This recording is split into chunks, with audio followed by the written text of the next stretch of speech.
Hello everyone, good morning, जय श्री राम। तो आज मेरा सीडीपी का क्लास 5वां क्लास है। 5 डे आज हो गया।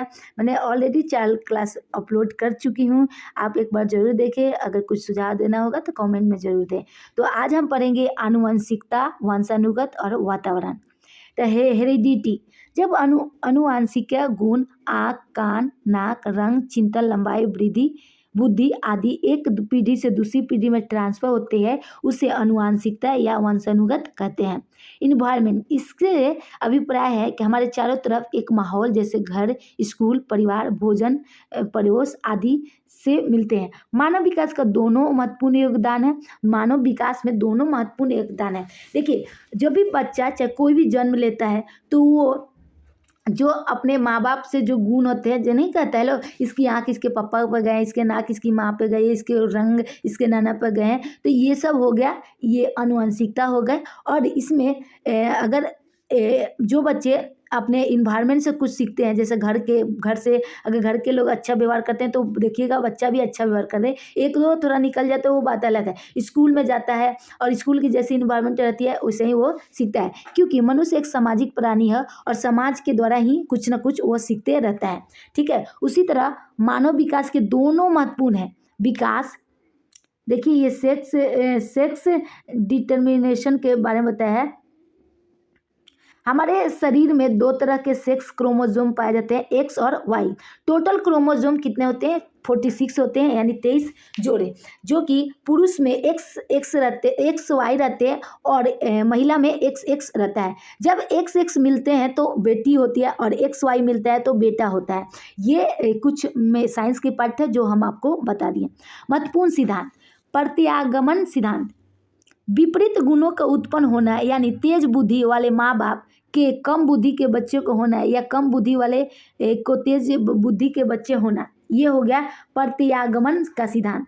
गाल्टन का सिद्धांत क्या था? इनके अनुसार जब बच्चे को गुण पिछली पीढ़ी से ही भी ट्रांसफर होते हैं, जैसे दादा दादी से, तो यह गाल्टन का सिद्धांत या जीव गणना सिद्धांत कहलाता है। तो गाल्टन का सिद्धांत है, इसके अनुसार जब बच्चे का गुण पिछली गुण से ट्रांसफर होते हैं, जैसे दादा दादी से, तो वो गाल्टन का सिद्धांत हुआ। बीज मौन का सिद्धांत, इसके अनुसार माता पिता से प्राप्त बीज कोष कभी खत्म नहीं होता है, यह पीढ़ी से दूसरे पीढ़ी तक निरंतर चलते रहता है। ठीक है, अब तीसरा जो है गेगर मेंटल का सिद्धांत, इनके आनुवंशिकता, इन्हें ही आनुवंशिकता का जनक कहा जाता है। इन्होंने मटर के दाने का प्रयोग करके आनुवंशिकता का नियम का निर्धारित किए हैं। तो आनुवंशिकता का जनक किसे कहते हैं? गेगर मेंडल को, जिन्होंने चने के मटर पे इन्होंने अपना जो भी प्रयोग किया था। अब है संज्ञान, इसका मतलब होता है सूचनाओं का ग्रहण करना, यानी मनुष्य जिस पर्यावरण में रहता है उसमें वस्तुएं, व्यक्तियों, घटनाओं आदि के प्रति जो अवधारणा बना लेता है उसी ही संज्ञान कहते हैं। संज्ञान के अंदर बहुत सी मानसिक क्रिया होती है, कल्पना, चिंता, तर्क आदि। जैसे कोई मनुष्य किसी के प्रति गलत इमेज बना लेता है, गलत कल्पना कर लेता है तो वो गलत ही सोचता है और चिंतन करने लगता है और तर्क देने लगता है, लेकिन ऐसा नहीं होता है। अगर कोई किसी को देख के अच्छा कल्पना करता है तो अच्छा ही, बेशक वो बुरा हो तो अच्छा ही कहेगा, ऐसे वो ऑटोमेटिक अपना कल्पना जो भी उनकी चिंतन है उससे वह बना लेता है। अब हम देखेंगे संज्ञानात्मक विकास के चरण, जो कि पहला चरण है अवधारणा, यानी अटेंशन। संज्ञान का प्रयोग करते समय बच्चा पहले अवधान करता है, मतलब कोई भी बात करें तो पहले बच्चों का अटेंशन करेंगे ना, कि जो कि आप पढ़ाएं चाहे जो भी बताएं वो आपके अटेंशन का पूरा भाव दे और पूरी ध्यान से सुने। और दूसरा है स्मृति, जब बच्चा अपने वातावरण के चारों ओर चीज़ों का अवधान कर लेता है तो उनमें संबंधित सूचनाओं को अपना दिमाग में इकट्ठा कर लेता है। अगर मेमोरी, जैसे अगर आपने किसी बच्चों को काला कुत्ता के बारे में पढ़ाया और अब वो उजला कुत्ता के बारे में पढ़ाएंगे तो वो काला वाला कुत्ता के बारे में इकट्ठा करने लगेगा अपने दिमाग में, मेमोरी में, जो भी उससे रिलेटेड आप बताए होंगे तो वो जरूर बताएगा। अब तीसरा है मेटा कोऑर्डिनेशन, इसमें सूचनाओं को वर्गीकरण करके सही समय पर सही सूचना को प्रस्तुत किया जाता है। मेटा कोऑर्डिनेशन बच्चों को उनमें सीखने को स्वयं मूल्यांकन करने और उनकी समझ को जांच करने में हेल्प करता है। अब है मन मानचित्र यानी माइंड मैपिंग। इसके द्वारा हम सूचनाओं को अपने संज्ञान में चित्र बनाते हैं। इससे मन की क्रियाशीलता का अनुसंधान भी कहते हैं, क्योंकि इसमें हम अपने मन की क्रियाशील रखते हैं और खोजबीन करते रहते हैं। ये है मानचित्र। जैसे हम किसी चीज़ के बारे में अपना मन में एक मान मैपिंग कर लेते हैं, उसी ही खोजबीन करने लगते हैं, उसे मैपिंग कहते हैं। अब हम तीसरा पढ़ेंगे, अगला कंसेप्ट संवेग यानी इमोशन। यह वह स्थिति होती है जिसमें व्यक्ति उत्तेजित हो जाता है। इसे अलग अलग शारीरिक परिवर्तन द्वारा पहचाना जा सकता है। अब इमोशन का टाइप्स पढ़ेंगे। मोकडुगल के संवेग को जनक कहते हैं। इन्होंने 14 प्रकार की मूल प्रवृत्ति दी थी जो संवेग यानी इमोशन से जुड़ा हुआ था। मूल प्रवृत्ति थी पलायन यानी उससे संबंधित संवेग था भय, युत्सा, क्रोध, निर्वृत्ति, घृणा, जिज्ञासा, आश्चर्य, शिशु रक्षा, वात्सल्य यानी लव, शरण गति यानी विषाद यानी डिस्ट्रेस, और रचनात्मक यानी संरचनात्मक भावना, संचय प्रवृत्ति, स्वामित्व की भावना, सामूहिकता, एकालीपन, कामुकता, आत्मगौरव, श्रेष्ठ की भावना, दैन्य, आत्महीनता, भोजन अन्वेषण, भूख, हास्य, अमोत्य। ये था उनसे रिलेटेड संवेगों का मतलब इमोशन का प्रकार था। अब संज्ञान और संवेग आपस में ही संबंधित होते हैं। अब हम सुनेंगे मोटिवेशन, जो कि अभिप्रेरणा होती है। मोटिवेशन दूसरे को देख के अपने अंदर से एक जोश और जुनून जो हो उसी को मोटिवेशन कहते हैं।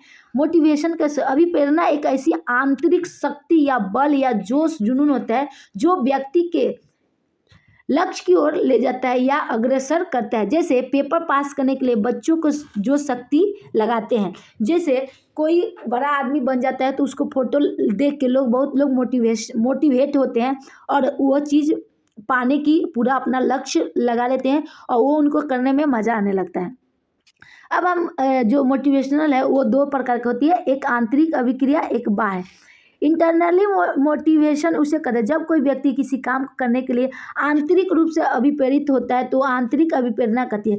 जैसे अगर कोई अपनी मर्जी से टीचर बनना चाहता है तो वो आंतरिक रूप से अभिप्रेरित है। अब है एक्सटर्नल मोटिवेशन, जब कोई व्यक्ति किसी काम करने के लिए बाह्य रूप से या दूसरे से द्वारा अभिप्रेरित होता है उसे बाह्य अभिप्रेरणा कहते हैं। जैसे बच्चों को सरकारी अध्यापक बनने के लिए उसे पुरस्कार, दंड, लालच, प्रशंसा देना। देखिए इंटरनली उसे कहते हैं जो अपने आप अंदर से आते हैं, मुझे ये कर लेना है तो कर लेना, उसको कहते हैं आंतरिक। और जो बाह्य होते हैं कि अगर इसको पालोगे तो तुम्हें ये पुरस्कार मिलेगा, इसको एक्सटर्नल मोटिवेशन कहते हैं। अब हम देखेंगे प्रिंसिपल ऑफ मोटिवेशन। मेस्ले की आवश्यकता पदानुक्रम के अनुसार आत्मसिद्धि का सिद्धांत। इस सिद्धांत का प्रतिपादक अब्राहम एच मोस्ले थे। किसका? आत्मसिद्धि का सिद्धांत। मोस्ले के अनुसार हमारी 5 तरह की आवश्यकता होती है। दैहिक आवश्यकता, सुरक्षा की मांग, आत्मीयता की आवश्यकता, सम्मान की आवश्यकता और आत्मसिद्धि की आवश्यकता। अब देखिए अभिप्रेरणा चक्र। देखिए अभिप्रेरणा चक्र क्या होती है? आवश्यकता, अंतनोद यानी प्रबल प्रेरणा, उद्वेलन यानी उत्तेजना, लक्ष्य यानी विशिष्ट निर्दिष्ट व्यवहार, उपलब्ध और उद्वेलन उत्तेजना की कमी। देखिए इसके बगल में ही ये दिखाया गया है जो कि आवश्यकता, अंतनोद, उद्वेलन, ये चक्र जो है ये आपस में घूमते रहेगा। अब हम पढ़ेंगे निदानात्मक और उपचारात्मक शिक्षण। निदानात्मक शिक्षण, निदान का अर्थ होता है कारण जानना, यानी इसमें बच्चों की असफलता, कमियां, कठिनाई का पता लगाना। ठीक है, उससे बोलेंगे निदानात्मक शिक्षण, जो कि बच्चों को देख रहे हैं ये कितनी अच्छी एग्जाम्पल दी गई है। इसमें बच्चों को कारण जानना जा रहा है कि बच्चे को आखिर हुआ क्या है। अब है उपचारात्मक शिक्षण। इसमें बच्चों की कमियों को पता लगाने के बाद उनका समाधान करना या दोबारा शिक्षण करना उपचारात्मक शिक्षण कहलाता है। अब हम पढ़ेंगे भाषा और चिंतन। भाषा अपने विचारों को दूसरे तक पहुंचाना ही भाषा कहलाती है। भाषा और विचार में गहरा संबंध होता है। देखिए भाषा क्या है, भाषा जो हम भाषा बोलते हैं, अपना विचार दूसरे तक पहुंचाते हैं, वही तो भाषा है। भाषा का स्वभाव और क्रम, सुनना, बोलना, पढ़ना, लिखना, ये है मनोवैज्ञानिक क्रम। पहले है एल लिसनिंग, 2 है स्पीकिंग, आर है रीडिंग और डब्ल्यू है राइटिंग। अभी भाषा का विकास के सिद्धांत पढ़ेंगे। परिपक्वता का सिद्धांत, प्रिंसिपल ऑफ मैच्योरिटी। परिपक्वता से अभिप्राय है कि भाषा अवयव एवं स्वरों का नियंत्रण होना, जैसे बोलने में जीभ, गला, तालु, ओठ, कान तथा स्वर यंत्र आदि परिव्यक्त होते हैं तो भाषा पर अच्छा नियंत्रण होता है और अभिव्यक्ति यानी विचारों का आदान प्रदान होता है। ठीक है। अब है अनुबंधन, किसी वस्तु को जोड़कर बताने का सिद्धांत।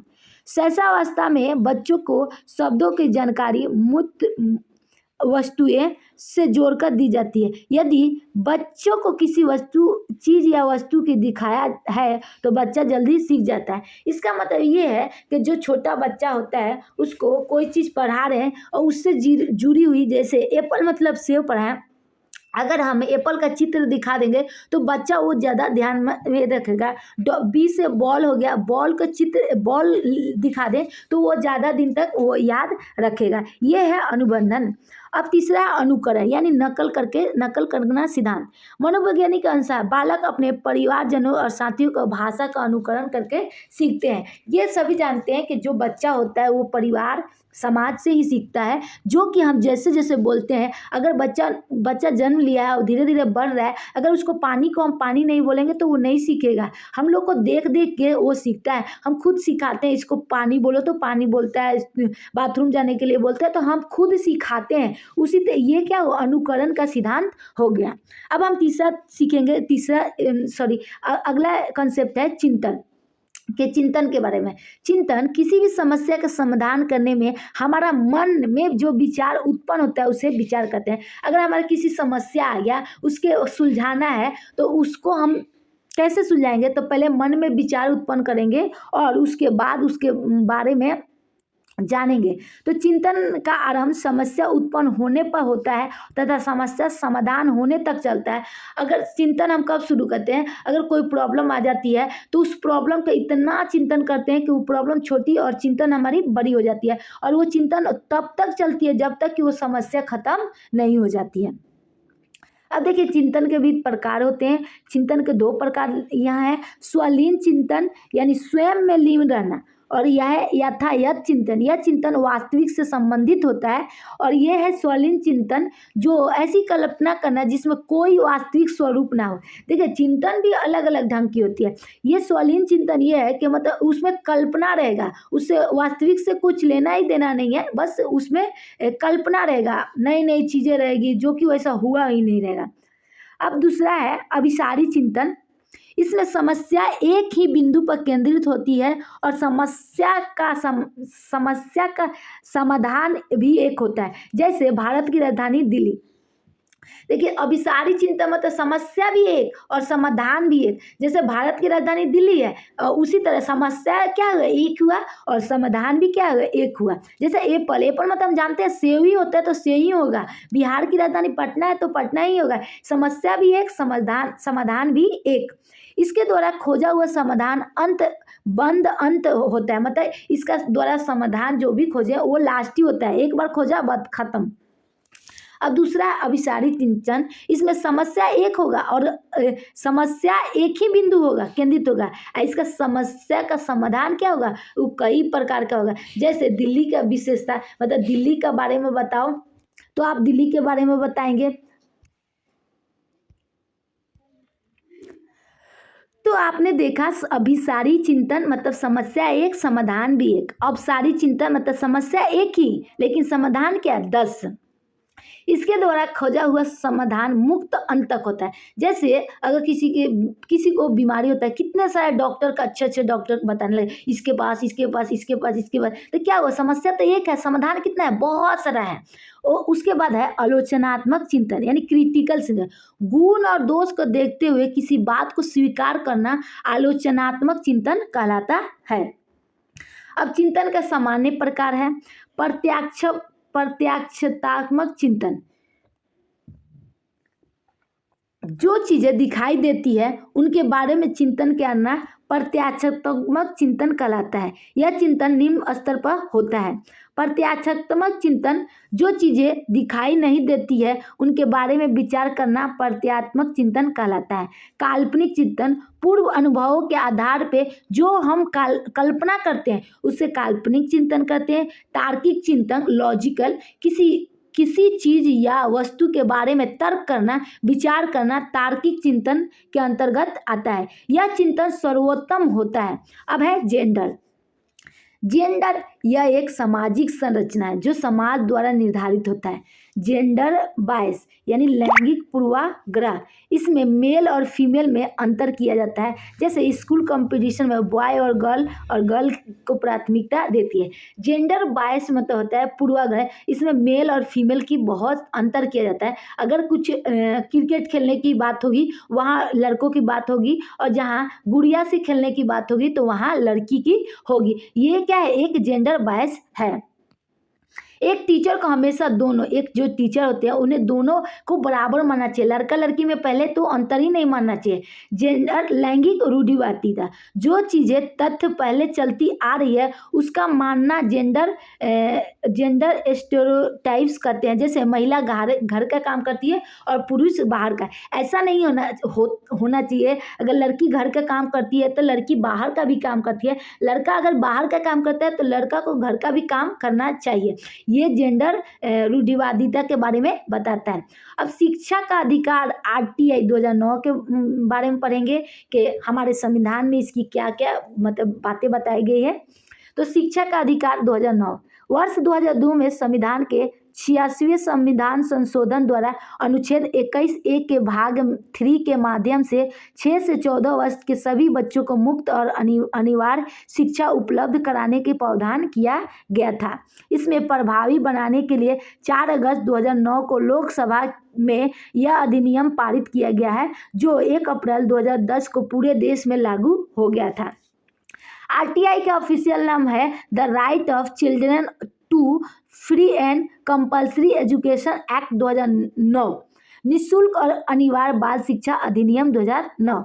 धारा 12 आरटीआई 2009 के अनुसार प्राइवेट स्कूल में कितने सीटें गरीब विद्यार्थी के लिए आरक्षित रहेगी, तो 25%। आप सभी को पता है कि बिहार चाहे हर स्टेट का गवर्नमेंट स्कूल होती है जिसमें बच्चों को मुफ्त शिक्षा दी जाती है। यहाँ तक कि मिड डे मील भोजन भी दिया जाता है। और जो भी प्राइवेट स्कूल है उसमें 25% सीट आरक्षित है। किसके लिए? गरीब विद्यार्थी के लिए। अब धारा 13 क्या कर रहा है? प्रति व्यक्ति फीस लेने पर शुल्क का 10 गुना जुर्माना देना होगा। धारा 14 में किसी भी बालक के पास जन्म प्रमाण पत्र न होने पे उसकी विद्यालय में प्रवेश करने, अगर देखिए धारा 14 ये कहता है कि अगर आपके पास जन्म प्रमाण पत्र नहीं है, आपके स्कूल में एडमिशन कराने गए और वो इस बात से इनकार कर रहे हैं कि ये बच्चा का एडमिशन नहीं होगा क्योंकि इसको जन्म प्रमाण पत्र नहीं है, तो यह गलत है और आप इस पर FIR चाहे पुलिस कंप्लेन कर सकते हैं। धारा 15 है बच्चों की शैक्षणिक वर्ष के आरंभ में प्रवेश दिया जाएगा। धारा 16 है स्टूडेंट को न तो क्लास में फेल किया जाएगा, नहीं विद्यालय से निकाला जाएगा। देखिए धारा 16 ये कहता है कि अगर आपका कोई भी बच्चा को फेल करना ही नहीं है और नहीं विद्यालय से निकालना है। और धारा 17 कर रहा है बच्चों को शारीरिक दंड देना, प्रताड़ित करना मना है। देखिए धारा 17 कहता है कि बच्चों को दंड देना मना है, लेकिन अगर बच्चे बदमाशी करे तो थोड़ा पीट देना चाहिए, ताकि अगर जो बच्चा प्यार से नहीं पढ़े तो थोड़ी मार से पढ़े। अब उतना भी नहीं मार देना है कि मतलब बच्चों को दुखी हो, उतना भी नहीं, लेकिन एक थोड़ा सा डर भय देना पड़ेगा, क्योंकि आजकल के बच्चे प्यार से भी पढ़ते हैं, थोड़ा मार से भी पढ़ते हैं, इसलिए ये थोड़ा बहुत कर सकते हैं, ज़्यादा नहीं। और धारा 24 कहता है शिक्षक का कर्तव्य है धारा 27 कहता है आरटीआई 2009 के अकॉर्डिंग शिक्षक को गैर शैक्षणिक कार्यों में नहीं लगाया जा सकता है, जैसे जनगणना, चुनाव, आपदा प्रबंधन छोड़ के। देखिए जो धारा 27 है उसमें जो शिक्षक है उनको जनगणना, चुनाव, आपदा प्रबंधन छोड़ के किसी और काम में नहीं लगाया जा सकता है। आरटीआई 2009 के अनुसार प्राथमिक कक्षाओं के छात्र एवं शिक्षक का अनुपात 30.1 यानी 30 बच्चा पर एक टीचर।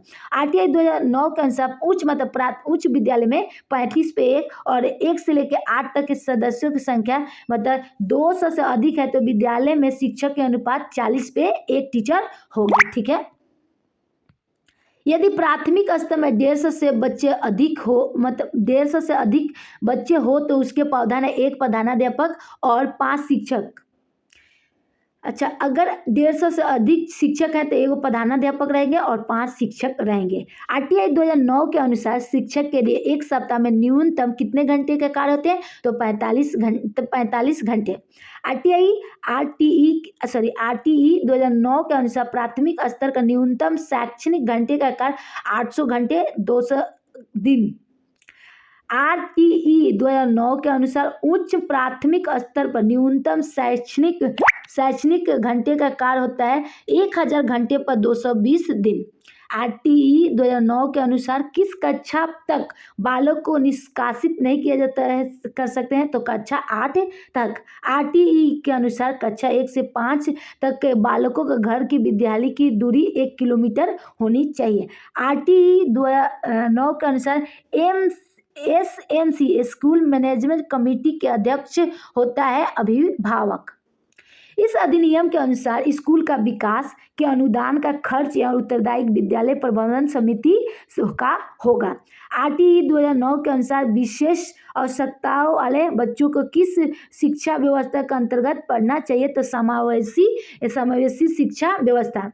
शिक्षा का अधिकार अधिनियम 2009 के क्रियान्वयन के बाद कक्षा की आयु अनुसार अधिक समझातीय है। आरटीई 2009 के अकॉर्डिंग दिव्यांग बच्चों के लिए मुफ्त शिक्षा 18 वर्ष तक फ्री है। तो ये रहा आज का वीडियो। अगली क्लास में मैं एनसीएफ 2005 के बारे में पढ़ाऊंगी। अगर मेरा वीडियो पसंद आए तो लाइक करें, कमेंट करें, सब्सक्राइब करें। अगर कुछ त्रुटि हो तो उसके लिए माफ़ करें। अगर कुछ सजेशन देना चाहते हैं तो कमेंट में ज़रूर लिखें और आपको ध्यान रखिएगा। ठंड बहुत है। आपका दिन शुभ हो।